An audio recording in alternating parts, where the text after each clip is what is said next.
I'm here for the 8 a.m. meeting. Yeah, you know where to go? No, I don't. Where do I go? Yeah. Elevator. To your elevator. To the left. Third floor. Thank you.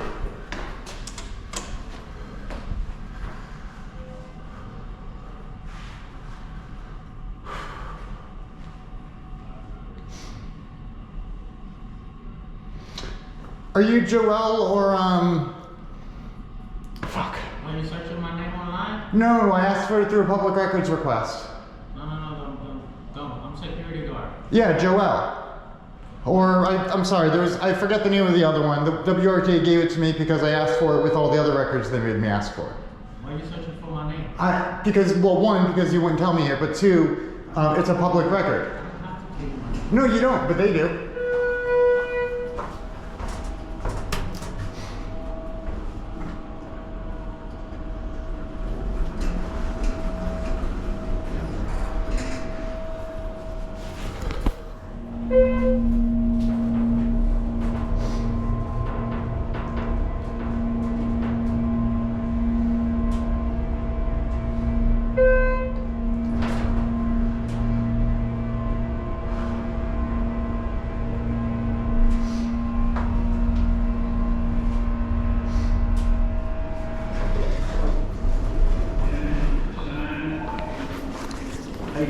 Good, how are you? Good, good. You ready for public comment today? Yes. Excellent. Someone signing in there. Deputy Aiken, County Bowl, Adam Goddard, Susan Lewandowski, Susie, I'm sorry, you know I haven't done this in a while, my apologies. I'm Josh, by the way. Josh, oh, nice to actually meet you. Pleasure, sir. Likewise.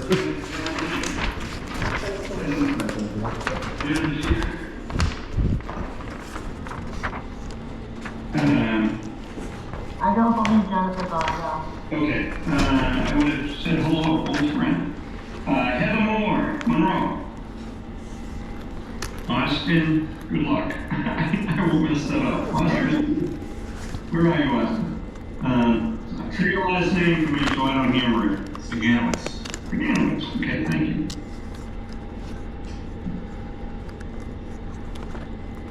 Kevin Mizuka. Holly Luck. Here. Jasmine Ribos. Here. Jeffrey Bridges. Robin Grimm is Here. Oh, yeah. Then you can finish your job. I wanted to hear you say Austin's name and then. Yeah, notice I bailed on that one. I've been around. I'll keep going. I've got, unless you, have you got it in front of you, Robin? I got it in front of me. Keep going. Jennifer Andrews, here. Joe Dina. Mike Kennedy. Yeah. And I did hear you say Kendra Folder. Kendra's usually here, so I wasn't sure. I'm just going down the list. Yeah. Okay. And that's it. Okay. Thank you. I officially call it meeting to order. If I didn't already, it gets started. I see Brian Pigeon also, the Whisker alternate is here. Hi, Brian. Again, just briefly as we get into this, I will work my way through the agenda from my fine playroom in Chicago. We have minutes that Robin will do a roll call vote from March 20th. Is there a motion, amendments, exceptions, deletions? Move as presented. Thank you. Is there a second? Second, Mark. And thanks, we'll keep, because this is recorded for the minutes, Brian's the motion and Mark is the second. Go ahead, Robin, you're on. Steve Raleigh. Brian Pigeon.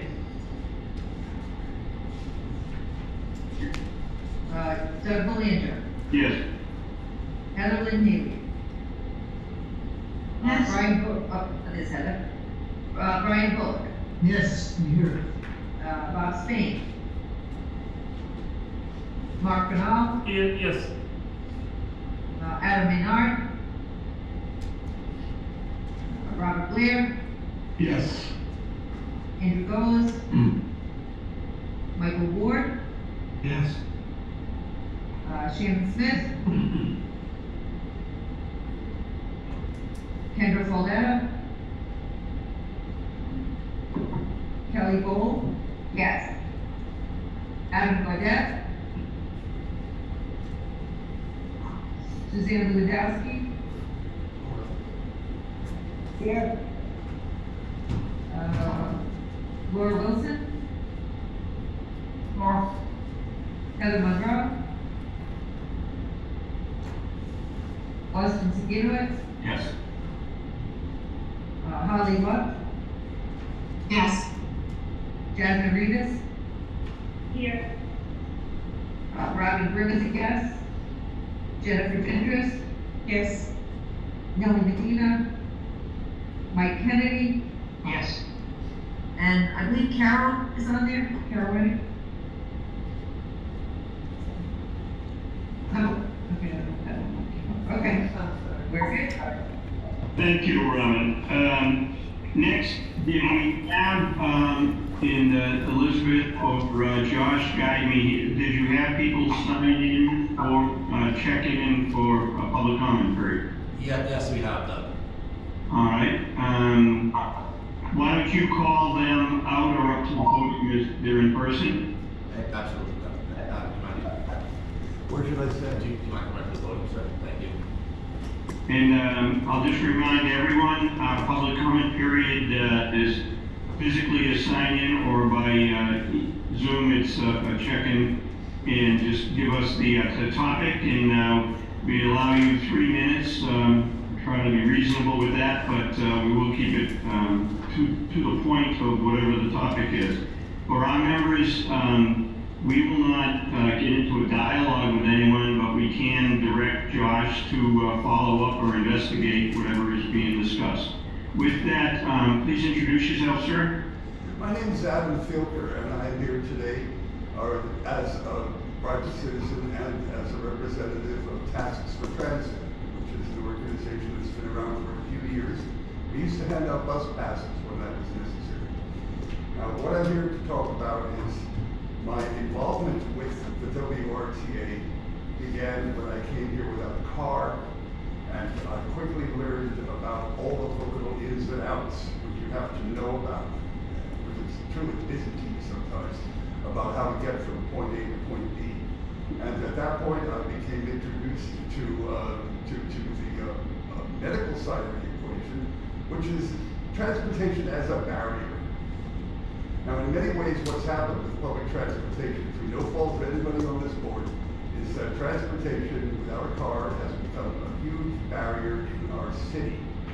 And one of the ways which we have tried to address this is, first of all, through the Zero Fare program, but secondly, through just trying to have better representation for the people who must ride the bus and for the people who want to ride the bus.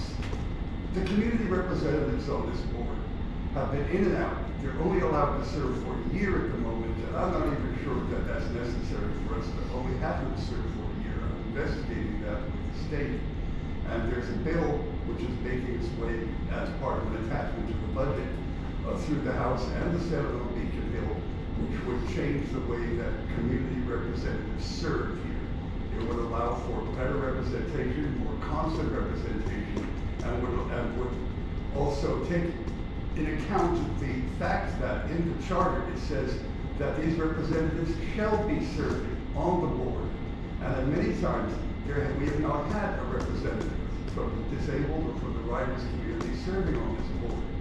And so I'm questioning how legal actually that is for the WRTA board to do that.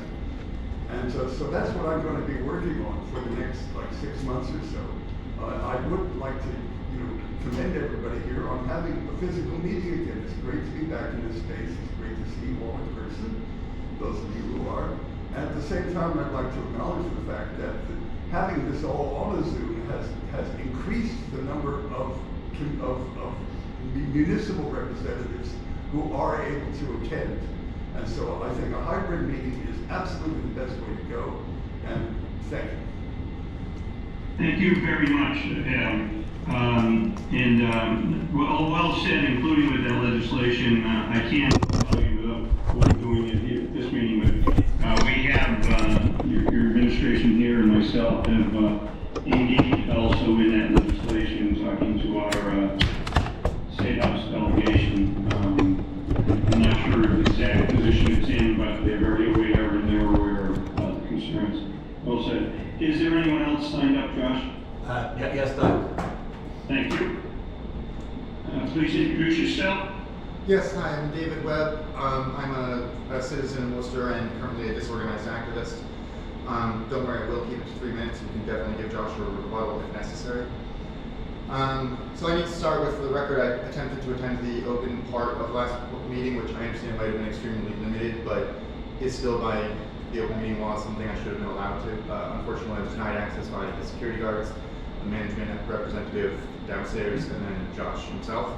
This was all documented on my cameras and of course the Worcester Police Department cameras, who then discussed arresting me during that meeting, before you guys had actually returned to an open meeting session that I was legally entitled to. This was claimed to be a inadvertent error or inadvertent mistake or something like that. It was not.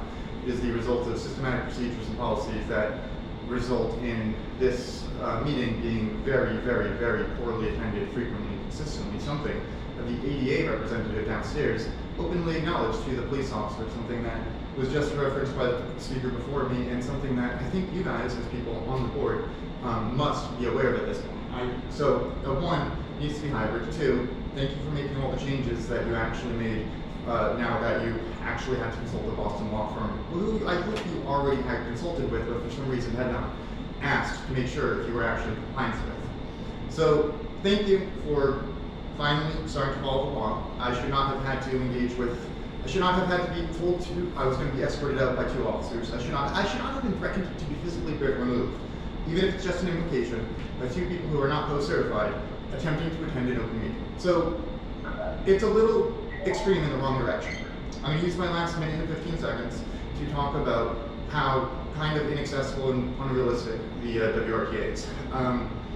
I've been a walker, so I've lived in Worcester for my entire adult life, with a few months of an exception where I lived in Spencer. One of the things I did miss was the bus system, to be honest. I've owned a car for the vast majority of the past 10 years. I got my license when I was 25. I still walk places because walking is good for my mental health and driving through the city is bad for it. And I say that jokingly, but it's obviously accurate. Catching the bus is great when it's rainy, snowy. The buses, I wish the buses were reliable. I wish, and I use the tracker, I use the map, I have it up. Last day I was waiting for one, I don't know why the 16 wasn't going, the 12 disappeared 10 minutes away from me. I don't know why these things happen. Also, the website hasn't been updated in like 12 years. But then again, this board hasn't really been updated in 5 years. Like, we need to actually make administrative decisions based on the people and not how easy it is for you guys to do your jobs while keeping everything running. We need more frequent rides, and we need them to be reliable. The app could be, we could have an app or just, yeah, thank you. Thank you. Is there anyone else? I think that is the extent of the silence for the day, Doug. Thank you, sir. Good job, everybody, sticking with our timeline. I appreciate that, and I'm sure everybody does. The next thing on our agenda is the approval of the advisory board chairman to sign the administrator's contract. In particular, we voted to ratify the contract, but in reviewing the minutes as Elizabeth was preparing them, there was nowhere in that motion to direct the chair to sign, which we should have done. So rather than, we had the time, it's not in effect till July 1st, so rather than even skirt that, I thought better to bring it back, ask the board to make a motion to direct the chair to sign, and we'll let Robin call the roll accordingly. So can we have that motion already? Motion made and seconded by Mark. Any discussion on that motion? If not, Robin, please call the roll. Steve Rowley, Yes. Brian Pigeon, Doug Lanter, Yes. Madeline Haley, Yes. Brian Nolan? I don't know if I'm like, supposed to go. Sorry about that, I do that all the time, you guys. That's right. Brian Bullock, Yes. Robert Spain, Mark Bernal, Yes. Adam Maynard is an alternate as well. Robert Blair, Yes. Michael Ward, Yes. Shannon Smith, Carol Bronick, Yes. Kelly Gold, Yes. Yes, sorry. Suzanne, that's it, Suzanne Lewandowski, Yes. Laura Wilson, Yes. Heather Monroe, Austin Zaginowitz, Yes. Holly Law, Yes. Jasmine Rivas, Robin Grimm votes yes. Sorry, yes. Oh, this is Jasmine, okay. Jennifer Gingrist, Yes. Melanie Medina, Yeah. and Mike Kennedy. Yes. Thank you very much. We'll take care of that. Next is the budget presentation by Tom Coyne. And just so you'll know that after that, Brian Bullock, the finance chair, will give the report from the finance committee. And that's when we'll interchange more and ask for a vote. Tom, you're up. Thank you.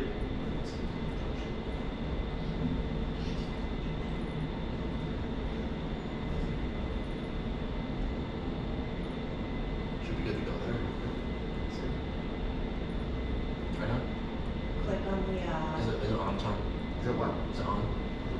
Look on the side.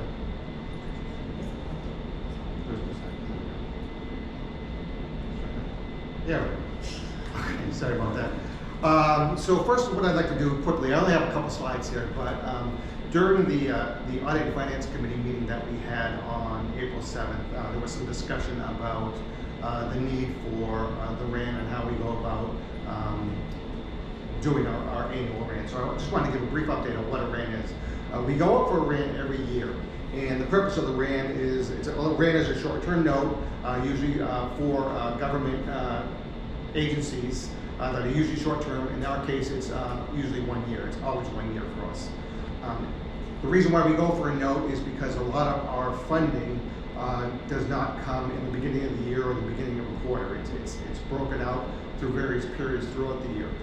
For instance, our state contract assistance, which is our largest source of revenue from the state, doesn't come. We get 50% of it in the August-September timeframe, and then we get 25% in November, December, and then another 25% in February, March.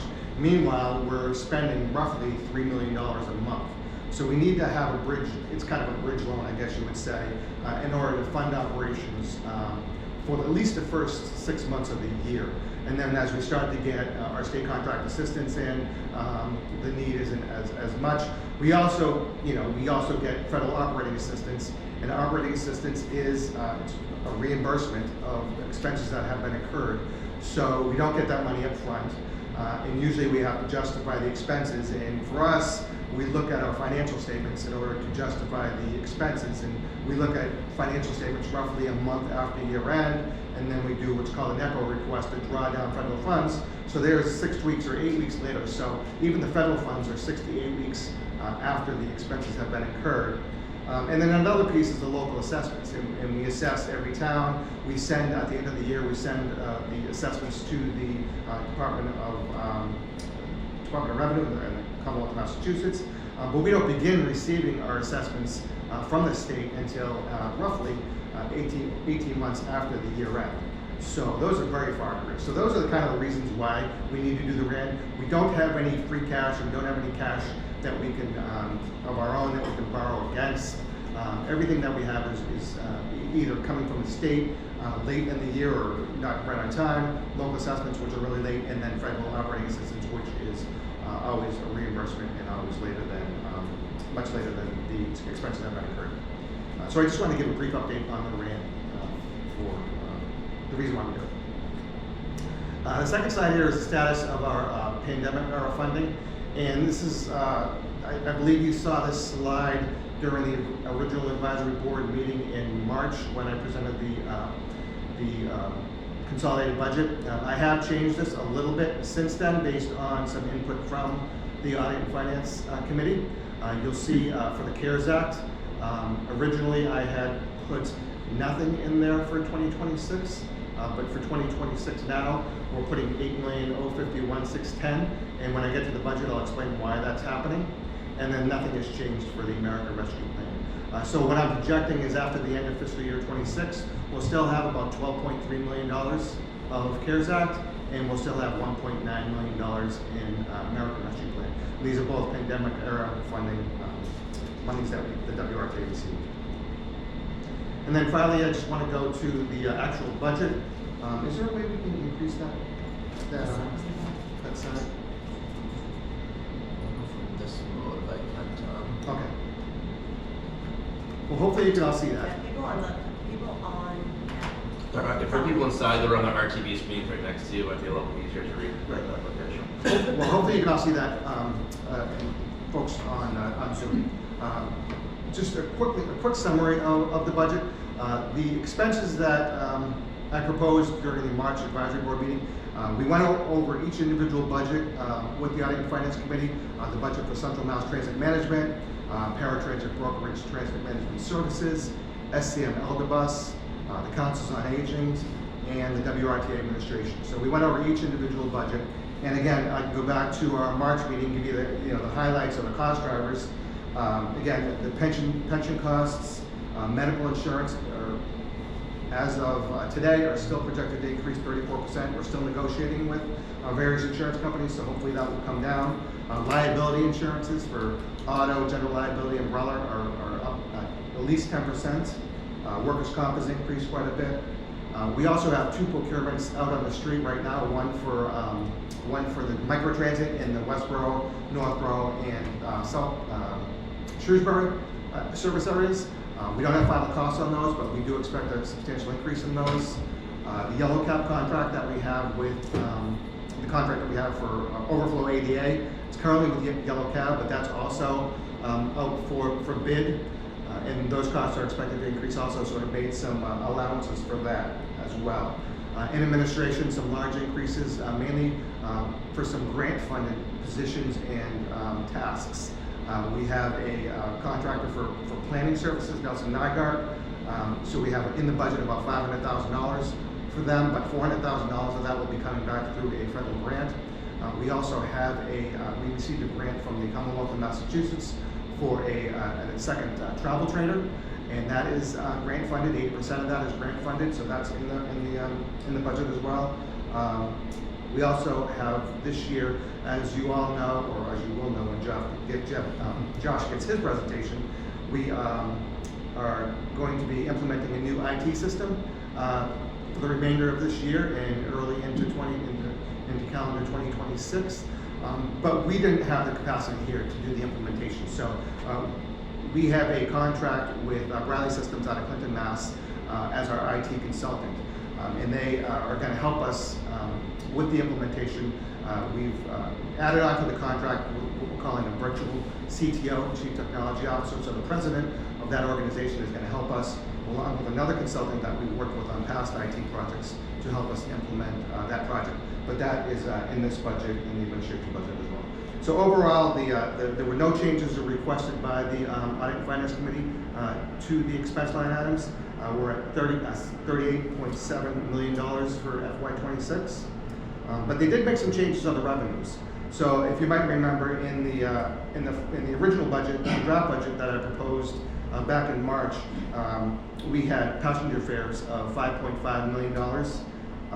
And then I explained to them that if that Audit and Finance Committee chooses to recommend, and if the advisory board approves, we can use CARES Act money to supplement the loss of fare revenue.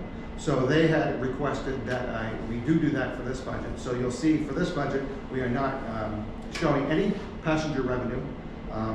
The community transit grants stay the same, the administration revenues and the other non-transportation revenues stay the same. And then the other part of that, down to the federal operating assistance, We had operating system special rules. So in the original budget, I had $2.4 million. The Audit and Finance Committee also asked that I move that funding to the CARES Act. And I think, well, I know the reason why they chose to do that is there was concern at the federal level and through maybe DOGE that this CARES Act money that we have could be right for the federal government to take back.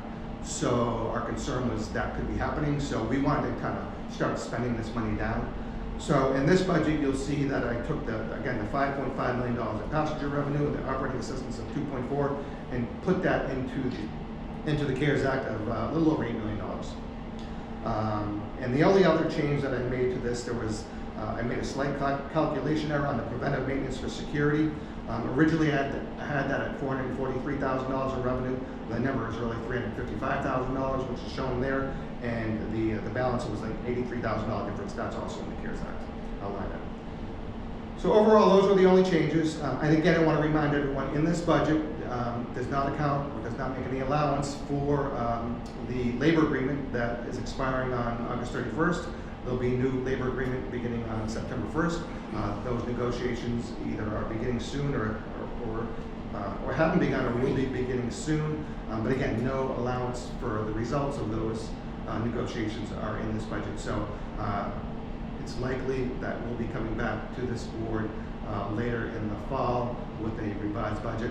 We'll also note the final numbers from the state as far as the state contract assistance. Right now, we're working off of the governor's budget. The House and the Senate haven't produced budgets yet. We also know in that budget, though, there is a line item for fare free. And that's coming from the millionaire's tax. So there's quite a possibility, there's a good possibility, I should say, that some of the money that I put in the CARES Act might be actually supplemented through the money in the state budget through the millionaire's tax for the fare free program. But we'll know that later in the year as well, and we'll come back to this board with that information. So overall, we're presenting a balanced budget. And I know the Audit and Finance Committee wants to make, or Brian would like to make some comments, but this will be the eventual motion that I'm requesting. But that's all I have, and I'm open to any questions. Mr. Chair? Yeah, let Mark, hold on a minute. Okay. Go to Brian first to give a summary of the Audit and Finance Committee, and then I'll take questions from the members. Brian, you're up. Yeah, I think Tom actually stole most of the thunder here because it's kind of, I'm not sure exactly why I stole it before, but anyways, the Audit and Finance Subcommittee did meet on April 7th to review the budget with Tom. And after a thorough review, the committee voted to recommend adoption of the budget by full advisory board with one amendment and one caveat. The amendment was to continue the fare-free policy for another year, replacing fare revenue contained in the original submission with CARES and other federal funds. Secondly, a caveat that the subcommittee voiced its strong concern that the administration being asked to use its best efforts and immediate efforts to draw down any and all federal funds on hand to avoid any clawback potential from federal transportation sources. Given the financial climate we are facing with the Audit and Finance Subcommittee is concerned that previous commitments of dollars can no longer be relied upon to be available if we wait to use them in outer years. So the administrator and the assistant administrator were part of the subcommittee meeting on Zoom call, and they committed to doing just that. This would be that commitment that the subcommittee recommends this budget to you for adoption. And to kick off some debate, let's get a motion put it on the floor. So I move the budget as amended for FY20. Second. Motion's made and seconded. I need a roll call, Robin. Wait, whoa. Well, no, I'm sorry. Jump down. Under discussion, Mark, you're first. Okay, did you add any more money towards transportation services?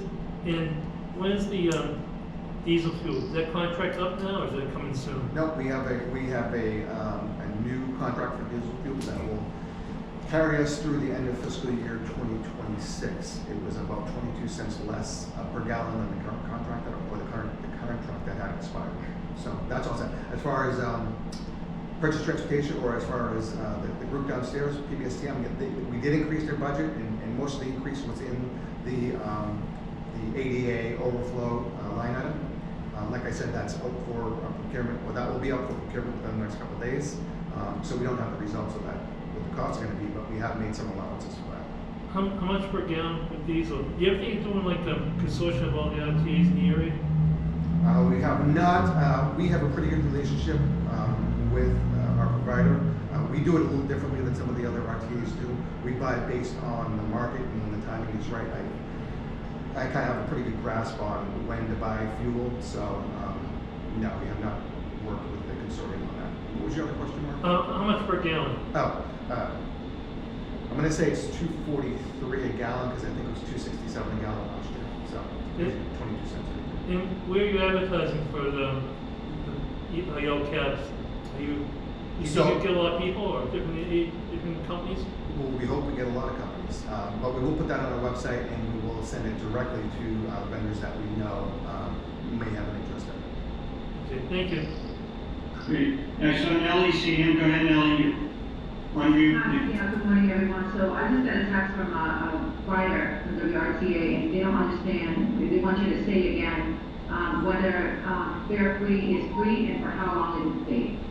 I can start with that, and then anybody can chime in from the administration, but what we've done as a board is each year, because we don't know funding more than a year at a time, so we vote a year at a time, and yes, this year, for the coming fiscal year, it will be fare free. Because funding is fluid, we can't guarantee that forever, but year by year, it's certainly been the intention of the board, if funding is available, that we keep it fare free. The state has stepped up quite a bit lately, and that's good, and that might supplement what we don't get in federal, but we can't budget more than a year at a time because our funding is a year at a time. Brian, as chairman of finance, can certainly weigh in, or Tom, as our budget guru. No, Doug, you actually hit it right on the head. We can do this for the 12-month period for FY26, but not beyond. Well, we don't know beyond. You never beyond, that's correct. Okay, thanks. Tom, anything else? No, yeah, I think you guys hit it on that. Yep. Okay. All set, Nellie? Thank you. You're welcome. There any other discussion? Hearing none now, you can call a roll, Robin. Okay. Steve Rowley, Yes. Brian would be an alternate then. Doug Belanger, Yes. Madeline Haley, from Shannon as an alternate, sorry about that. Brian Bullock, Yes, Robert Spade, Mark Bernal, Yes. Robert Blair, Yes. Michael Ward, Yes. Shannon Smith, Carol Grant, Yes.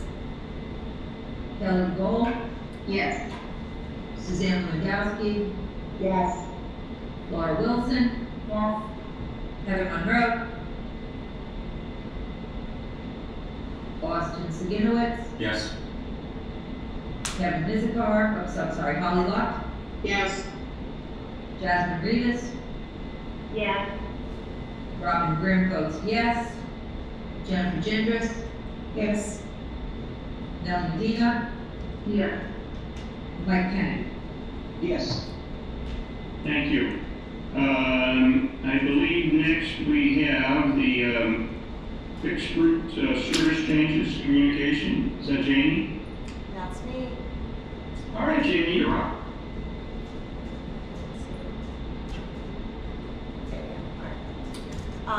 So hi everyone, good morning. Morning. I just wanted to kind of give an overview on the timeline and the schedule changes that we have coming down the pike in just over a week. So I kind of laid it out here as a timeline to kind of recap how we got where we're going. I don't think I need to read all of that. but just as a foundation to discuss what we're going to be talking about. So we have schedule changes coming in effect on April 26th, next Saturday, I believe that's the date. We have been pushing out some messaging to make sure that the riders are fully informed of the changes. So again, here's a list of a couple of things that we've done to really push out that messaging.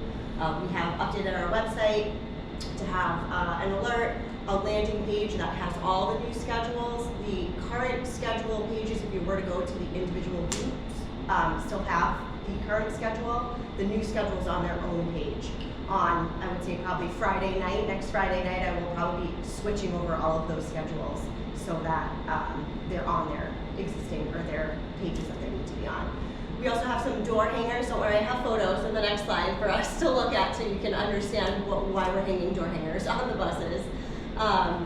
You may have seen, if coming in, or members of the community out there see the destination board messaging. So on the head signs of each of the buses, we have a message that says new schedules with the date. Shelter posters, we've done some digital signage, and then we push out on social media. So here's some examples of those items. So if you go to our homepage, that top left one, that is the homepage that you will see. So that one is pretty much front and center. I will say, if we do have any detours or any changes to today's schedule or any day's schedules, those alerts will kind of shuffle that down a little bit. But we have that yellow banner at the top of the page that kind of slaps you in the face when you get to the website.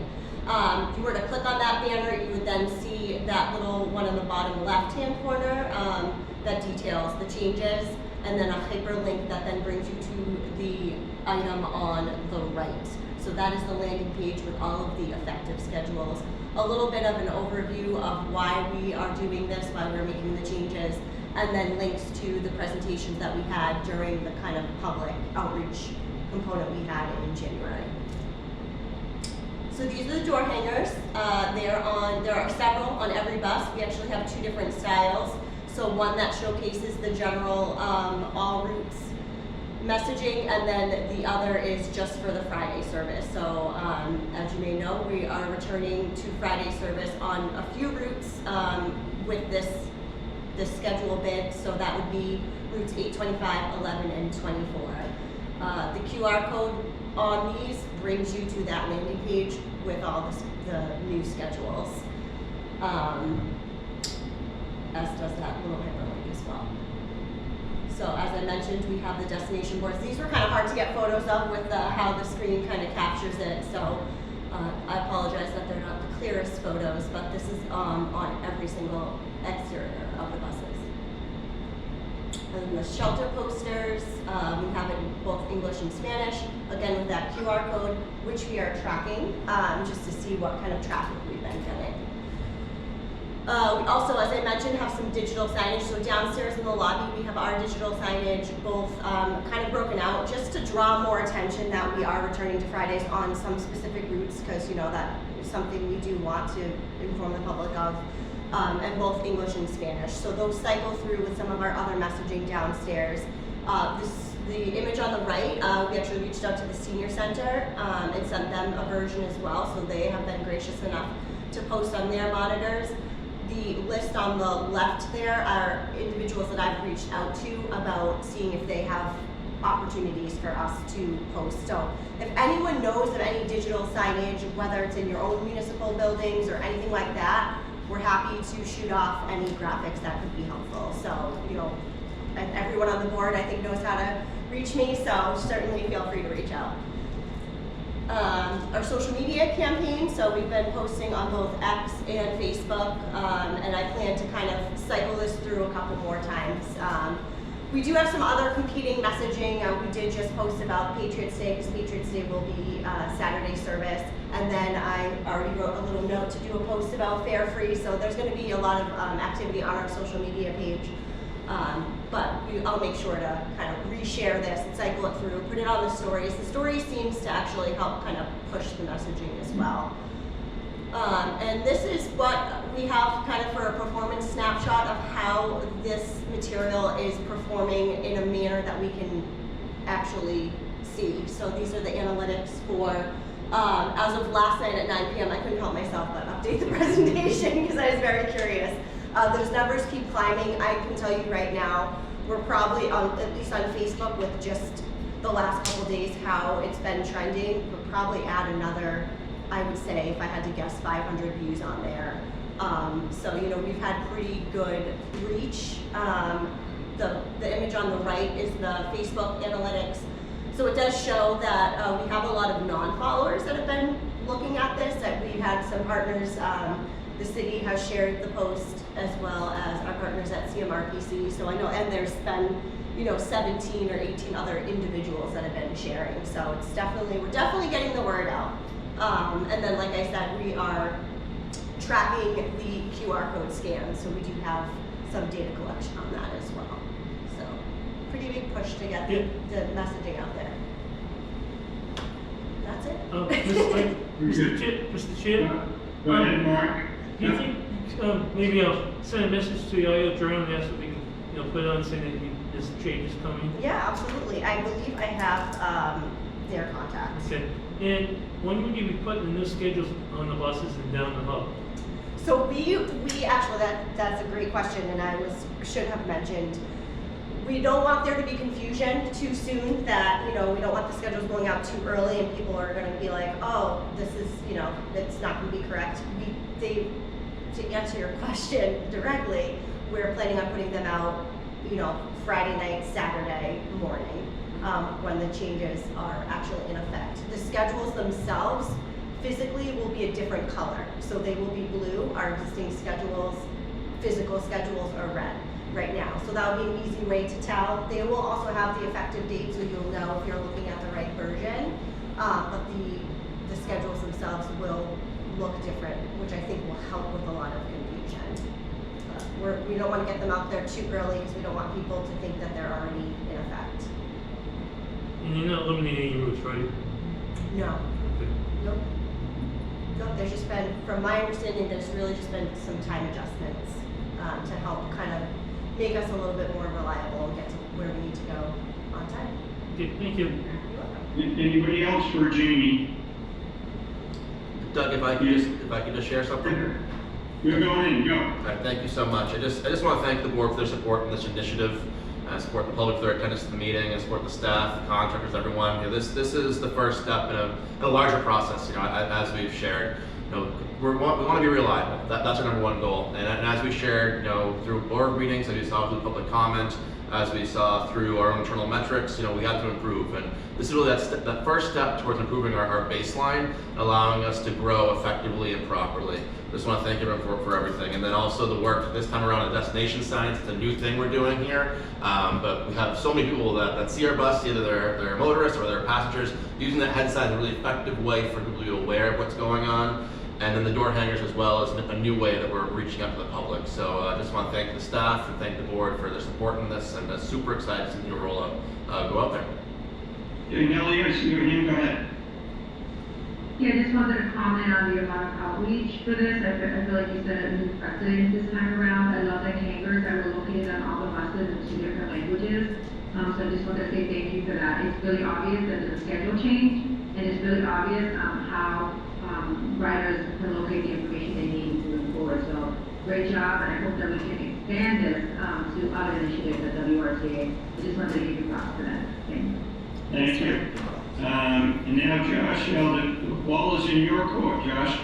Thank you so much. So I'm going to start off with no presentation, just talking. To start with the CAD AVL contract awards. What is CAD AVL? That's a computer-aided dispatch and automatic vehicle location. As Tom shared, we did award a contract to a company called Equans.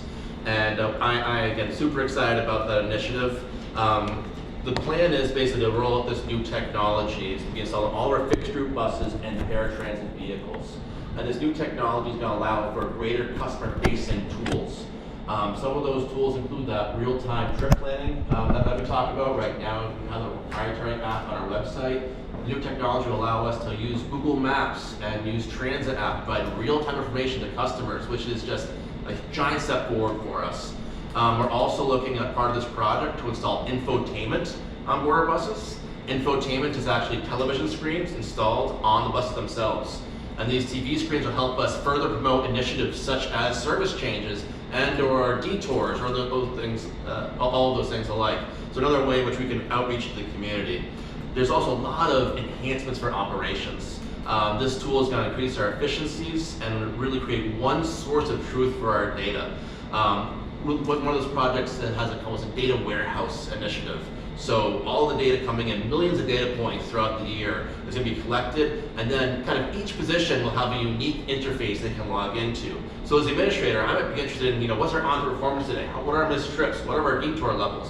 While as a dispatcher, might be interested more at that granular level about the detour information. So really customize the interfaces, understanding from a customer, from a operations point of view, what's going on, to really help us to be better able to help the customer. And one way I can kind of link that connection is the new technology will also allow dispatch to create detours in real time. So right now, let's say for some reason Foster Street has a detour. Operations go right in, click on the map, and that will automatically go out to the real-time trip planning app. So people will know, oh, this stop is closed, this route's not going down here. This is really brings in the 21st century, and I couldn't be more excited about this initiative. One thing we're also doing with this is the equipment's being installed in our paratransit vehicles. And something I've shared with everyone is we are looking to go out for more or new paratransit scheduling software that will be this upcoming year, and having this equipment installed in that vehicle will broaden the reach of that technology. So it's really important that we have similar computer-aided dispatch and AVL on both our fixed route as well as our paratransit. So again, another strong initiative to enhance all of our ridership's ability to use our services. In terms of timeline, we have a kickoff meeting scheduled for later this month. Our goal is to have the system live by January 2nd, but certainly we will be keeping everyone in the loop as we move forward on this really important initiative. Mr. Chair? Ben? Yes. Someone like myself who uses transportation services, would that system call me like 5 minutes before the van's coming? So thank you for that question. That's going to be part of that next procurement. So because we're putting this CAD AVL system onto the buses, when we go out for a new paratransit software, that new software will have all the systems, all the functionality for the customer, such as that call ahead feature. Because now that AVL will know where the vehicle is, and then that new software system will be able to say, okay, Mark's getting picked up at 8 and the vehicle's at 7:45, we'll give Mark a call now. So that this is one of those steps towards making that possible. And would the van driver be able to call the person, say I'm here, instead of waiting, like this past Monday, we waited 20 to 25 minutes before someone came out. So the system is doing it automatically. So basically based on the fact that, let's say it's leaving St. Vincent's Hospital, and let's say you're on Quincy Mott Avenue, it will give you a call at that point. But I can certainly, as we go through the procurement process, see if there's something about I am now at your location type of phone call. Yeah. I can see what type of functionality there is as we do our research on that. So the van's outside waiting for you or something. Exactly. But the yellow cab does that. They'll do that. They have a good system. Excellent. No, we take that into consideration. Thank you so much for that comment. Mr. Chair? Oh, yeah, yes. Thank you. Josh, just a follow-up question. You said that the installation, the timeline is, what was the date that you're anticipating to complete? So our goal is to have the system live by January 2nd. Okay. That is our goal. There's a lot of moving pieces as we go through this. But that is what Equans has signed up to do, and that's what we're gonna bring on. And as Tom shared, we do have Riley IT on this as kind of our product manager, as well as Schreier Consulting. So we brought in a couple of outside vendors, contractors, to help us kind of launch this product to make sure that we can meet our timeline and meet our goals. And then recognizing that there's subsequent RFPs that are gonna happen, what will the customer see on January 2nd? What's the sort of immediate functionality for riders? So the immediate functionality will be that they can use their phone and not have to use the WRTA website to do trip planning. They can use Google Maps, they can use Transit app, because again, my feeling is the RTAs, or WRTA at least, is not in the line of business of making apps. We're in the line of business of making a quality feed. And that's what our goal is going to be. And really the customer can decide, is Google Maps the best thing for me? Is Transit app the best thing to me? So that's gonna be a huge advantage to be able to track those things in real time. The other thing that the customer will see is those infotainment signs on board the buses, which I think will be really important for us to be able to communicate service changes, communicate detours, communicate all of those things as well. Then in terms of long-term initiatives, as we think about improving some of the capital investments along many of our corridors, having this type of technology makes real-time signage along our streets possible. Because we'll be able to go out to vendors and say, we would like to have a real-time sign on Main Street in front of Clark. And because we have that new GTFS real-time feed, it will push it out, and we can use so many more vendors to actually populate those real-time signs. So it's really elevating us to think where we're trying to go in terms of elevating the customer experience. Thank you. Anybody else? This is You all, Steve, were you all set? I'm good, thanks. You're not popping up on my screen, so I'm guessing here, anybody else? Did anybody else have a comment on this? one, Mr. Chair. Go ahead, Mark. This is not their first project. They've been doing this before. Thank you for asking that, Mark. Yeah, actually, there's 2 projects actually in the state of Massachusetts. They just work with Lowell RTA as well as Greater Attleboro. So they have a lot of experience here, and they come very highly recommended and very highly qualified. Because what we have right now, we were the first ones they ever put in. We've had a lot of problems with the system that's in here. Yeah. They had to dump the whole platform. Not easy being leaders. Go ahead, John. Yep. No, thank you for that. So moving on to demand response survey. So I shared this before, but I want to give a quick update on this. So we did receive a MassDOT technical assistance grant for this demand response survey. One of our goals, as we did last year, was a fixed route customer satisfaction survey. We also want to follow it up every year with a demand response survey. So every 3 years, we should be engaging with our ridership for this type of effort. AECom was awarded the survey project, and the project manager is actually the same person that did our fixed route survey last year, so a lot of familiarity with the region, which is fantastic. By the end of this month, customers that are part of that sample group that we've identified will start receiving surveys. Our goal is to have a 70% response rate to this survey, and there'll be a lot of follow-up. So we've basically gone through a sample process, people with initial mailing, and if we don't hear back from them, we'll be calling them 2 times, 3 times, 4 times until we get something back from those identified individuals. So basically by the end of the month, we'll start receiving those surveys, and our goal is to wrap up surveying probably by end of June, July, and then have a final report by the fall time about what the demand response riders experience.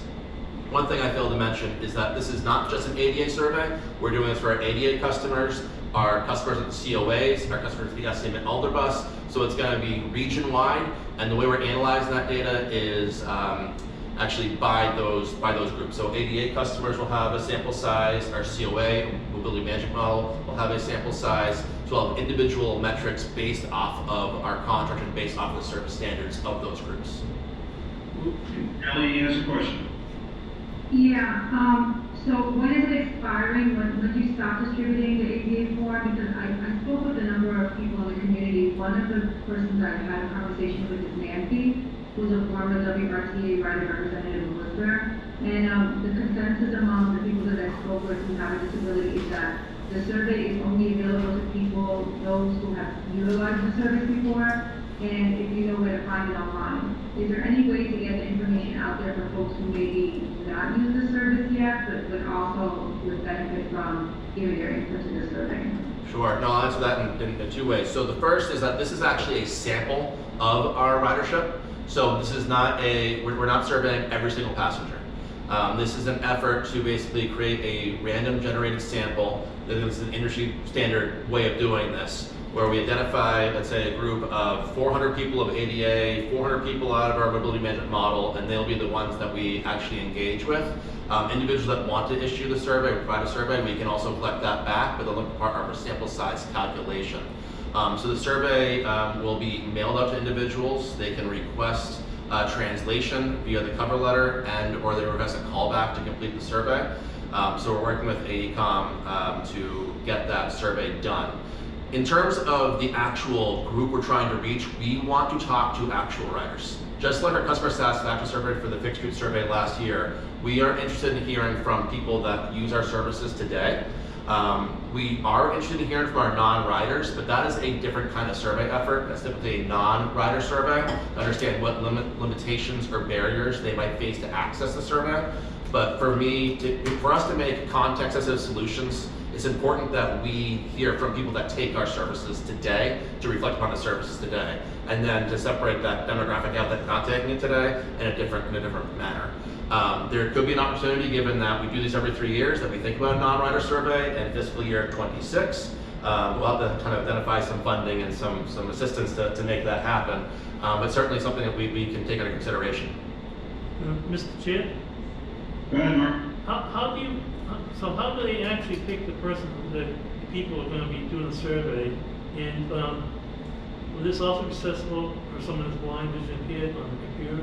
Yeah, so the way that they do the sample is we basically we give them a database, it's a confidential database of a list of all of the users by group. So ADA, COA, SCML bus. And they randomly generate a sample size based off of the number of surveys they get to be statistically significant, based off of that population group. So based off of that, they can then go in and do that deep dive. In terms of accessing for individuals that might have might be low vision or vision impaired, we are offering the ability to call in to those individuals and complete the survey on their behalf. And so for individuals that would like to complete that survey, no matter what, we can also offer to complete the survey on their behalf using AECOM representative. That's good. Anybody else have? Go ahead, Josh. Awesome. And the last thing that I just want to mention today is we are working on our bus stop design guidelines and capital plan. We are working with our on-call planning service contractor, Nelson Nygaard, on this. Really excited about this project. You know, when I came in, I know it was very important to the board, the city, and everyone I talked to that we improve our bus stop signage out in the fields. As well as for me, it's important to me that we improve all the signs. So the way this project is going to work is it's going to be over kind of a 12-month process. So the first thing they're going to do is they're going to do an inventory of all of our existing stops. They're going to be doing basically field work, going out into the streets over the course of the summer and saying where are the stops located, and combining that with what our realtor information says, what the city list has, to make sure that we have kind of one source of truth, I've got to use that phrase twice, but where our stops actually are within the fields. From there, that group is going to go through what we would call like a rebalancing effort, saying where are stops and where should stops be. Right now we have 1,300 stops within the city. I joke that I think Tom and I probably play catch between some of our stops and cause some reliability and delay issues. But certainly they're going to use their industry expertise to say, we might have, let's say, 10 corridors in the course of a mile. Maybe we only need 5 in that course of that mile. So they're going to be going through that analysis to understand where stops should be. The third step of that process would be guidelines and kind of stop hierarchy. So saying, kind of what should stops have? What does a baseline bus stop have? That mean a pole and a sign? That mean a pole and a sign with no parking sign? Should that be, for our high ridership stop, a pole with a bench, a pole with a shelter? Basically, what warrants amenities at the stops? So that'll be step 3. So once we kind of get all that done, we'll then start working with the city and the neighborhood groups to go out and say, here's what we're seeing, here's what we'd like to change, and here's the list that we would like to go forward with. To make sure our services remain accessible, apparent to the users, and safe. In parallel to this, we're also doing a rebrand effort, and out of that rebrand effort, we'll receive a new redesigned WRTA bus stop sign. So these projects are kind of linked up. So while this project initially will also focus on the city, it's also going to help inform our projects as we look towards beyond the borders of Worcester. Right now, we're working with Shrewsbury and Auburn to consider putting in bus stop signs, physical bus stop signs within those communities. Most of our system beyond the city of Worcester is what we call flag stop, where you wave the bus down and you board. But it's really important for a lot of these corridors to have physical infrastructure so people know where the services are. It's one of the better ways we can market what services are out there. So this design guideline will help kind of plug and play as we do redesign projects throughout the region and create kind of a better understanding of what the WRTA wants to put out there for the customers. Mr. Chair? Nellie, go ahead. Wait, hold on, Nellie's next. Okay. Yeah, so, I think it's related, but, I think, by the way, fantastic work, thinking about that, easier to locate and understand. I appreciate the effort as a writer. But I feel like from all the conversations I've been having and from parents who I've been working with over the last few months, that I feel like the most vital and significant change needed is assigning buses to specific taxiing spaces at the bus stop, at the hub. You know, students, older people, blind people, and people with disabilities have a really hard time locating their bus at the hub. One thing I'm really passionate about is after school programs, and having a designated location at the hub where a set bus taxis in, a specific spot that they can count on, will give parents the confidence to let their students use the WRTA to make travel plans, also for the blind and for the disabled and the elderly. So right now it's very chaotic. Folks don't know where the bus is coming in. Sometimes they miss their bus, they don't hear, they're deaf. And so I would love to see, to dedicate my energy, so hopefully working with you and the community to make this happen, but having that specific spot where people can rely on, this is where my bus is coming in, will be a life changer and make traveling on the WRTA a more accessible but more justice-ridden, it would, okay, let me rephrase that. It would make riders able to ride without all the barriers they face now and the fears of missing their bus. Yeah, Nellie, I totally understand where you're coming from, and certainly comment I've heard from many of our riders as well about some of the challenges at the hub platform today. I think one of the constraints that we face is that we have 24 fixed route buses that come in, and we have 8 slips. And I think that is one of the biggest challenges that we face, is that we kind of have 3 times the number of routes versus number of slips that we actually have. So assigning, I think that is the biggest constraint that we face. I've done a little, analysis on my side, trying to figure it out after I met with the one of the City of Worcester subcommittees, saying, maybe if we do like groups 1 through 19 on one side and 23 above on the other side, maybe that would be a step forward. But I certainly appreciate your comment that is something that I certainly agree that we have to find a better way of communicating. I just think right now the biggest thing that we're facing is the 24 routes and the 8 slips. I think that's the biggest challenge that we're up against, but I will continue to look into that and see what solutions that we can come up with.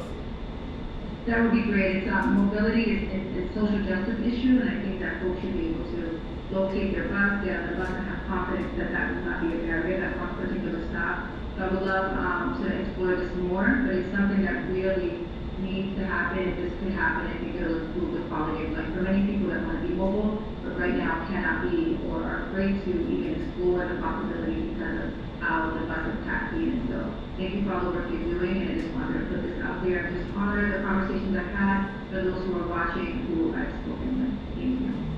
Okay. Mark, were you up? Yes, who's going to determine the design and color? They're going to come in and give us several samples, this company? For the bus stop design? Yeah, it's in the signs too. Yeah, so the way that we've gone about that is we did a survey this past January, December, January, I believe. And in that survey, we actually got over 300, 400 responses? Yeah, I think it's just under 4. Just under 400 responses. And we did a lot of work in terms of engaging with the community through that survey effort. So one thing we did is we did an advertisement on all of our buses called the Michelangelo. So on the roof of the ceiling of all of our buses, there was this link where you could log on and you could take the survey. And the number is important, just under 400, because I think we nearly doubled the Salt Lake City initiative on this. And the feedback we got is, I think what we heard from our consultant, Studio 6, is that it's great feedback. So we're going to be using that feedback that was largely customer driven to help inform kind of that unique design. Jamie's having a meeting, I believe, this Friday with the today with the consultant to talk about kind of what they're seeing, what guidance they saw back from that customer driven process, to help inform a future design. So at that point, they're going to go forward and design kind of what the future buses and or bus stop signage will look like. And certainly we will be at that point having a couple of concepts that we can look into from the administration to kind of move forward with. You think of maybe having the vans a different color? Because I've seen a lot of people come up thinking it's a bus. It's not. Yeah, no, that's part of that conversation as well, and that's part of the scope of work. They'll be looking at our buses, our vans, our logo, and our bus stop signs. So all those things will be uniquely identified for the project. Can they wrap a van?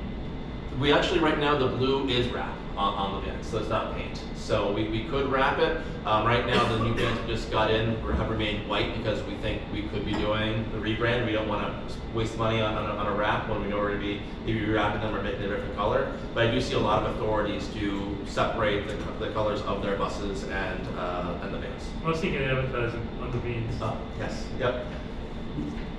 Josh, do you have more? Nope, that's it, sir. Thank you. Mr. Chair. I have you list on the other items. Any, Mr. Chair. plans Doug, from the board? Yeah. Doug, sorry, I believe Steve had a comment. Oh, yes, I'm just looking for who. I see Kelly up there. I don't think he knows you're here. Thank you. I'll make it really quick. The screen, go ahead. Yeah, I'll make it super quick. I just want to recognize and thank the travel trainer Karen Anderson Walsh, along with Jamie Winters and Nick Burnham for coming out to the Northbridge Council on Aging on April 8th. They did a fabulous presentation. The feedback from our folks, our patrons, was excellent, and I'm hoping that this will open up more opportunities for ridership with the shuttle that goes through the Blackstone Valley. So thank you to that WRTA team. You guys are awesome. Thank you. Anybody else? Mr. Chair. Go ahead. Steve Raleigh, yeah. I'll sit closer to the microphone next time. Oh, that's okay. Steve, I think what it is your screen, you're just not on my screen. Okay. But go ahead, please. Yeah, I just wanted to build off of what Josh was talking about in terms of the effort to improve the identification of stops in the city of Worcester. So that's something the city is working closely with WRTA on. You know, frankly, we have not done a good job, and we aren't doing a good job of protecting those bus stops, so it's not uncommon that there's cars parked in them, that the bus drivers can't actually drop passengers off where they should be. It's unclear how long the stop should be, so really excited for this effort, and just wanted to convey to the board that the city is working closely with WRTA to improve that. Thank you, Steve. I saw Mike Kennedy and then Nellie. Yeah, hi everybody, this is Mike Kennedy. I just wanted to just comment, excuse me, that what a great meeting, what a lot of great stuff being shared. As a paratransit rider, I'm very happy to see all this new technology coming out, and I'm glad to know that fares will continue to be free in the next fiscal year. So, you know, I'm excited to be on this advisory board at such a exciting time, I guess. Very good. Great. Thank you. Nellie, you're up. Yeah, I think the person who spoke, sorry, before Mike, I wanted to dovetail off that question. That was something I wanted to ask as well, like something I've been thinking about. Are we working with the city, the WRTA, to make sure that that the stops are safe? Like, what does it look like outside? How is the accessibility? Are there crosswalks at the stops by schools? Like, who's doing that work? And how can I get more information on that? Are there any plans to kind of survey that? I believe that was Steve Raleigh, and again, he's not appearing on my screen, so maybe not appearing. Yeah, I didn't see anyone. Steve is affectionately considered the transportation czar for the city, so he's the guy. Go ahead, Steve. Yeah, we are working closely with WRTA on that. It's, you know, we're at the very beginning stages, but the things you mentioned, Nellie, are all really critical, both the amenities and the accessibility of the stops themselves, and then the ability for pedestrians to safely access those stops. So those are things, as their consultant looks at, you know, the proper number of stops and where they should be located, then we're going to work closely with them to make sure they're properly identified, and that as we implement improvements as a city, that we're concentrating those around areas where we're providing access to transit. And if I could just add as well, one thing during that inventory process that that Nelson Niagara will be doing is, yes, they'll be saying this stop is here, but part of that also an inventory of other things around that stop. Sidewalk connection, crosswalk, lighting, all those types of things that are important towards a rider safety. I also did underscore the importance that certainly the mayor and the city manager issued last summer about the traffic violence crisis and the importance of safety through all of these things to our consultants. So these are on our radar, and they'll be doing that data collection over the summer to provide a better informed database for us. Very good. The only comment I was going to add, it is by way of information. We had, myself, Josh, and others in the administration have talked with a number of state reps and senators regarding a topic that came up earlier, but I'll just give you the update. When it comes to the rider representative and the disabled representative, the state legislation requires a maximum of 1 year. It requires us to rotate throughout communities. The difficulty in my 3 or 4 years now running the chair here is getting people. We post it in every city and town, and it's been difficult. And then we get someone, we want to keep them, but the legislation limits that to a year. So we have spoken with reps and senators, and you're invited to do the same. There are some cities and towns who have maybe thought of in other areas, not the WRTA, but other RTAs, who have some qualms about it because they have a waiting list, so they want to rotate every year. My personal suggestion to David Luff and others was just put up, you could do up to, say, 3 years, but if you want to do them 1 year at a time, that community could do that. So they're working on that. Whatever you have, whatever relationship you have with your own representative, it's time to bring that up because the legislation is in committee. Anybody for any final comments before we Mr. Chair? Yes. I just want to thank Josh and his team for having the hybrid meetings. I was requesting that a lot for a while. Just thank you. Yeah, that was a technology issue, I have to say, but it is hopefully complete. This was our test, and I will say thank you all. I had intended, obviously, on being there when we planned this, but some health issues with my daughter came up, so I'm here. But nonetheless, thank you all for your cooperation. I need a motion and a roll call vote on a motion to adjourn. Make a motion to adjourn. I got Brian and Mark, one way or another, first and second. I'll second it. Okay, then Robin, go ahead, please. Sure. Steve Rowley. Yes. Brian Pigeon. Yes. Doug Belanger. Yes. Evelyn Haley. Ryan Bullock. Yes. Robert Spain. Mark Bernal. Yes. Adam Menard.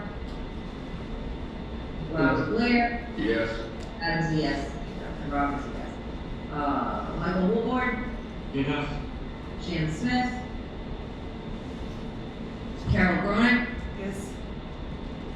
Kelly Gold. Yes. Suzanne Lewandowski. Yes.